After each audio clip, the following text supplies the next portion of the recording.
orang yang membagi Ramadan ke dalam 3 bagian sehingga menyebutkan 10 hari pertama rahmat, 10 hari kedua khusus maghfirah, ampunan Allah Subhanahu wa taala, dan 10 hari ketiga ada peluang dibebaskan dari api neraka. Pernah mendengar ungkapan ini? Nah, hadis ini diteliti oleh para pakar hadis, ahli-ahli di bidang hadis, dan menyimpulkan bahwa hadis ini bermasalah. Bahkan derajatnya ada yang menemukan bahwa sampai ke derajat hadis palsu, hadis maudhu.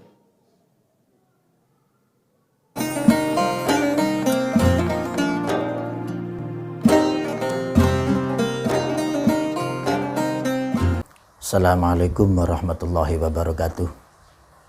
Pemirsa kaum muslimin dan muslimat yang mudah-mudahan dirahmati Allah. Alhamdulillah kita masih diberi kesehatan, nikmat oleh Allah sehingga bisa bertemu di konten YouTube, dan mudah-mudahan apa yang saya sampaikan ini bermanfaat untuk umat Islam. Pemirsa yang dirahmati oleh Allah, pada kesempatan kali ini kita akan membahas tentang kedudukan dari hadis huwa syahrun awwaluhu rahmatun wa awsatuhu maghfiratun wa akhiruhu itqun minan nar. Hadis ini oleh sebagian ustadz ada yang menilai maudhu atau hadis palsu. Kita ketahui bahwa hadis ini sering dipakai oleh para mubalik, para khatib dalam memberikan tausiah di bulan suci Ramadan. Sekarang mari kita bahas, benarkah hadis ini adalah hadis maudhu sebagaimana yang disampaikan dalam ceramah salah satu ustadz. Hadis wa syahrun awaluhu rahmatun wa awsatuhu maghfiratun wa akhiru itqun minan nar. Ini adalah hadis cuplikan dari hadis yang cukup panjang yang dicantumkan di dalam kitab As-Sahih oleh Ibnu Khuzaimah dan juga Imam Al-Baihaqi dalam kitab Syu'abul Iman. Hadis itu berbunyi, An Sa'id bin Musayyab. Sa'id bin Musayyab ini adalah tabi'in. An Salman marfu'an, qala khutbana Rasulullah sallallahu alaihi wasallam fi akhir yaumin min Sya'bana faqala ya ayyuhan nas qad adallakum syahrun azim syahrun mubarakun fihi lailatun khairun min alfi syahrin ja'alallahu siyamahu faridatan wa qiyama lailihi tatawuan man taqarraba fihi bi khuslatin minal khair kana kaman adda faridatan fima siwahu wa man adda fihi faridatan kana kaman adda sab'ina faridatan fima siwahu wa huwa syahrus sabri was sabru sawabuhul jannah wa syahrul muwasah wa syahrun yuzadu fihi rizqu man fattara fihi shaiman kana lahu maghfirah lidzunubihi wa itqu raqabatin minan nar wa kana lahu mislu ajrihi min ghairi ayang qusam min ajri syai'un.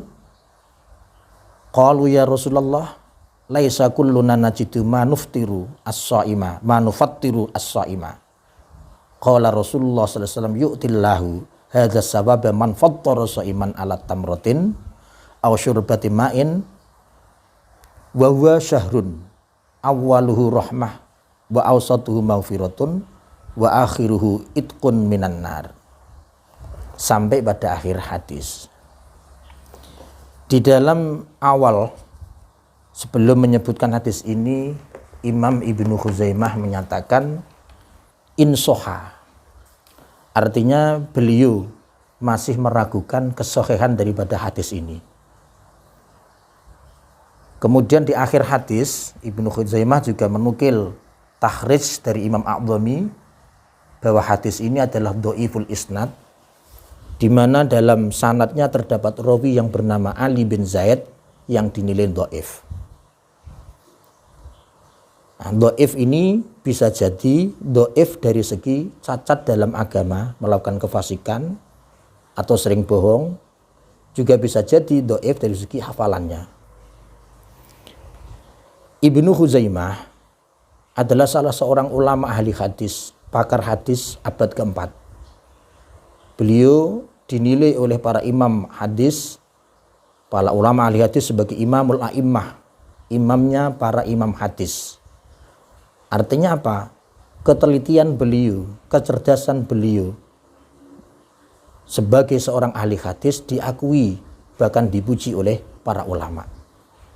Beliau mengumpulkan hadis-hadis sahih dalam kitabnya As-Sahih. Ini merangkum beberapa hadis sahih yang tidak ada di dalam kitab Sahih Bukhari dan Sahih Muslim. Nah, hadis wa syahrun awalu rahmatun wa asadu maghfiratun wa akhiru idkun minan nar ini dicantumkan beliau dalam kitab As-Sahihnya. Kemudian Imam Al-Baihaqi ini juga mencantumkan hadis ini dalam kitab Syu'abul Iman. Kita ketahui bahwa Imam Al-Baihaqi itu adalah ulama ahli usul fikih, ahli fikih dan juga ahli hadis mazhab Syafi'i.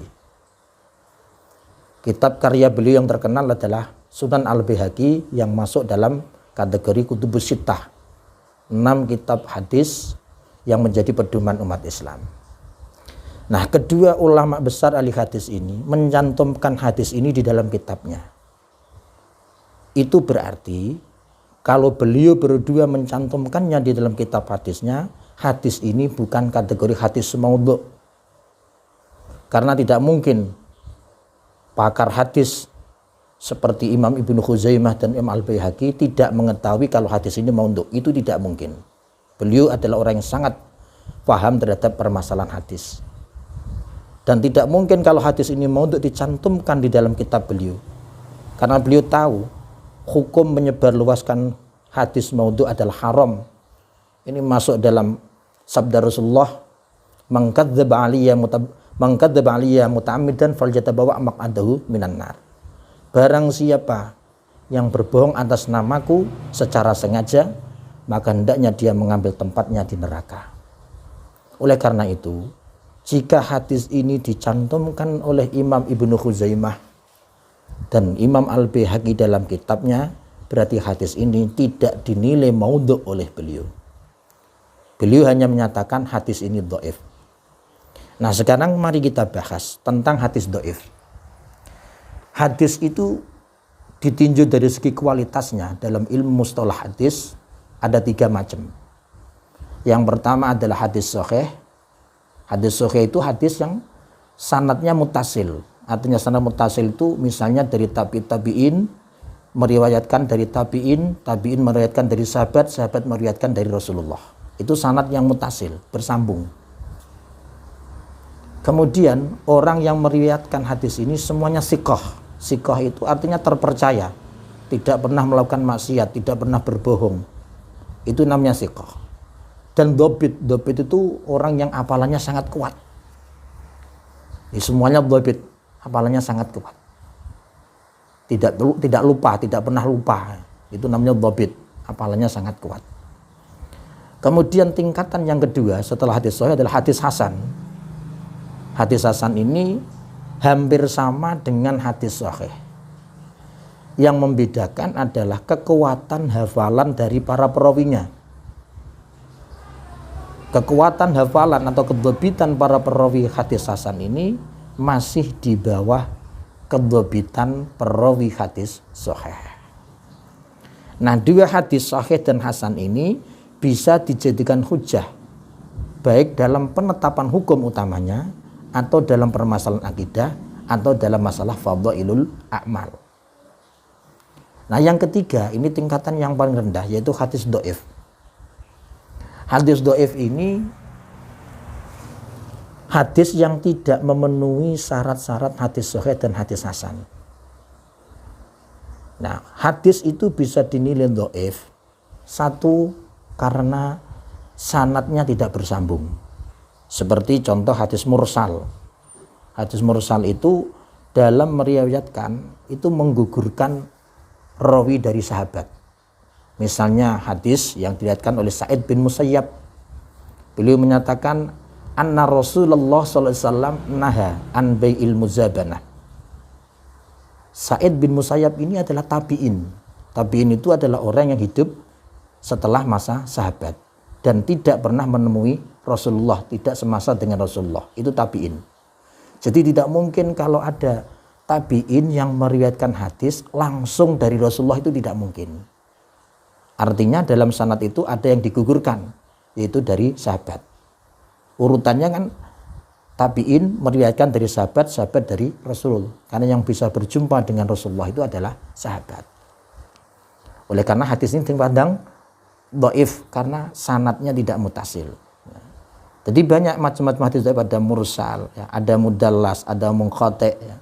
Semuanya itu sanadnya tidak mutasil. Kemudian ada hadis dhaif ditinjau dari kualitas perawinya. Perawinya ini ada yang bermasalah, dhaif. Ya, dhaifnya rawi itu ada dua macam. Dhaif dari segi keagamaan, ini misalnya rawi sering melakukan kemaksiatan, sering berdusta, ya, dan melakukan hal-hal yang tidak dibenarkan oleh agama. Ada lagi rawi dinilai dhaif dari segi kedhabitannya, hafalannya kurang kuat, sehingga dikhawatirkan apa yang disampaikan itu tidak sama dengan yang disampaikan oleh Rasulullah. Dari beberapa macam hadis ini, ya, macam hadis dhaif, yang paling parah adalah satu hadis matruk, hadis mungkar, dan hadis maudhu'. Ya. Paling parah ini, tingkatan paling parah adalah hadis maudhu', hadis yang palsu. Kalau hadis mungkar, ya, hadis mungkar itu periwayatannya, isi dari yang diriwayatkan itu bertentangan dengan isi dari yang diriwayatkan dalam hadis sahih. Isinya beda, bertentangan, itu mungkar. Kalau matruk itu perawinya tertuduh dusta. Baru tertuduh, baru tersangka, belum terbukti. Nah, kalau maudhu' itu sudah terbukti. Rawinya jelas-jelas berdusta, mengatasnamakan Rasulullah, padahal itu bukan sabdanya Nabi. Itu maudhu'. Dari macam-macam hadis maudhu', hadis dhaif ini, dari macam-macam hadis dhaif ini, yang tidak bisa dijadikan dasar sama sekali adalah hadis maudhu'. Hadis mungkar ini masih ada pendapat ulama yang memperbolehkan untuk fadhailul amal. Hadis matruk ini mayoritas ulama menyatakan tidak bisa dipakai, sama. Coba tingkatannya masih di bawah hadis maudhu'.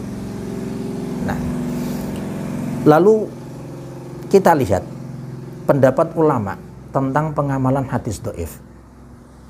Saya buka dalam kitab Al-Adhkar karya Imam An-Nawawi di dalam Al-Adhkar Sahifah 7. Beliau menyatakan begini.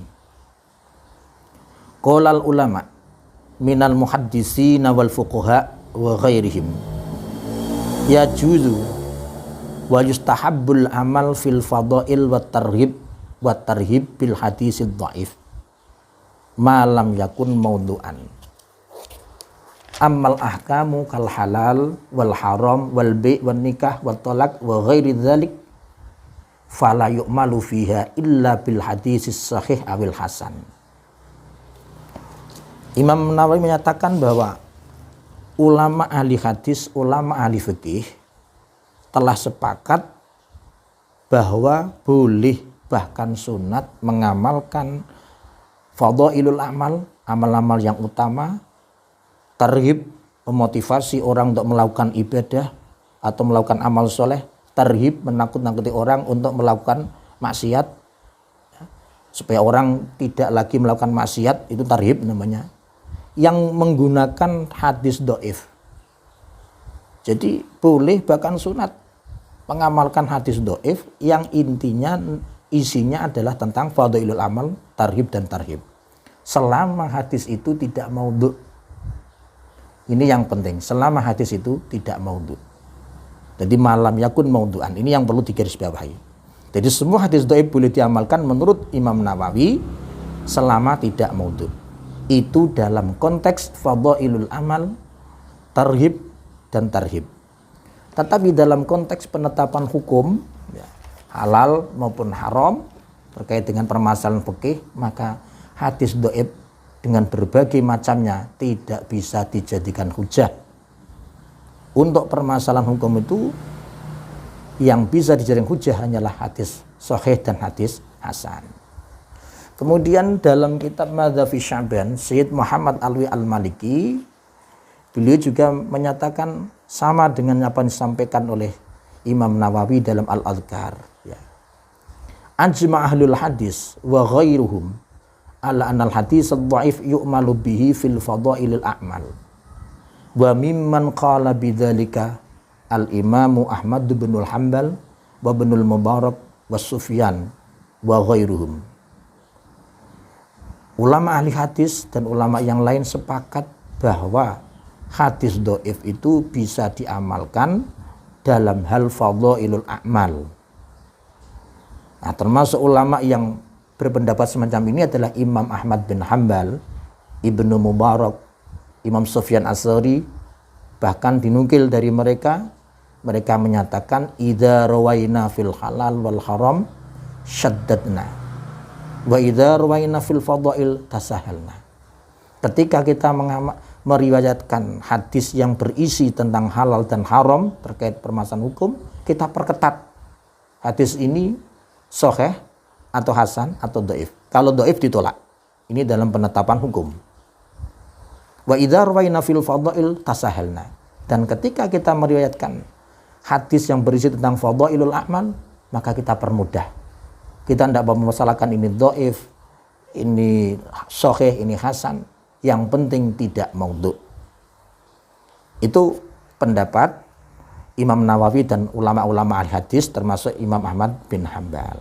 Nah, hadis wa syahrun awaluhu rahmah wa awsatu maghfirah wa akhiru itqun minan nar, ini adalah hadis yang berisi tentang fadhailul a'mal dan tarhib, memotivasi orang untuk beribadah secara baik, secara giat di bulan suci Ramadan agar dia bisa mendapatkan rahmat, maghfirah dan itqun minan nar.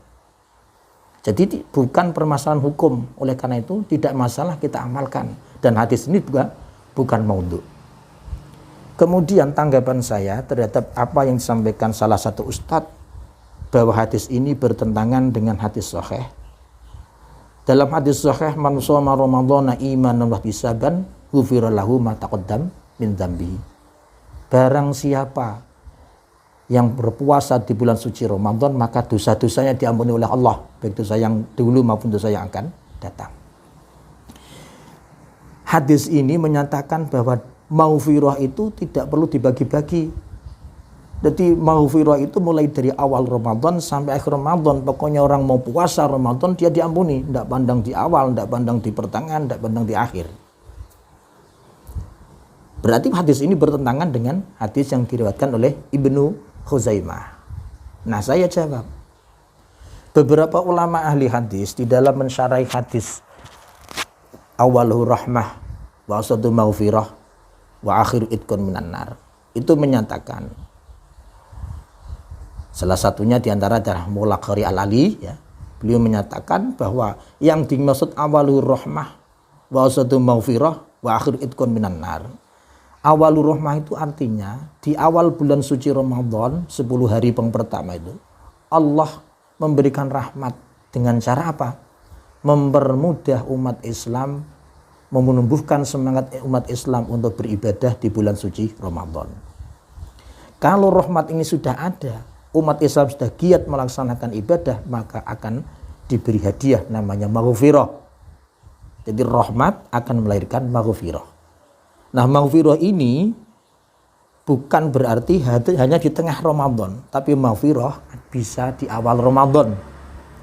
Jadi rahmat di awal Ramadan itu juga dibarengi dengan maghfirah seperti itu. Jadi ini talazum. Kalau Allah memberikan rahmat, itu otomatis Allah akan memberikan maghfirah. Awsadu maghfiratun, pertengahannya adalah rahmat, bukan berarti pertengahan adalah maghfirah. Awsatu maghfiratun, pertengahan dan maghfirah, itu bukan berarti maghfirah Allah hanya ada di pertengahan bulan Ramadan. Tapi maksudnya di pertengahan Ramadan itu maghfirahnya Allah lebih banyak dibanding di awal Ramadan maupun yang lainnya. Nah, jadi rahmat melahirkan maghfirah, baru setelah itu itqun minan nar. Di akhir Ramadan Allah itu memberikan maghfirah, juga memberikan itqun minan nar, memerdekakan hamba-hambanya dari api neraka. Jadi sama sekali tidak bertentangan sebenarnya hadis ini dengan hadis sahih yang diriwayatkan oleh Imam Bukhari, man shoma ramadhana imanan wa ihtisaban ghufira lahu ma taqaddama min dzambi. Hanya kalau ada yang menyatakan bertentangan itu karena ketidakfahamannya di dalam mengupas atau menilai isi dari hadis ini. Penjabaran yang disampaikan oleh Mulaqari itu sudah jelas. Ya, sudah jelas bahwa rahmat maghfirah itqun minan nar tidak bisa dilepaskan satu persatu. Demikian yang bisa sampaikan, mudah-mudahan bermanfaat, dan semuanya yang saya sampaikan ini adalah untuk mencari sebuah kebenaran, tidak ada maksud untuk merendahkan. Wallahul muwaffiq ila aqwamit thoriq. Wassalamualaikum warahmatullahi wabarakatuh.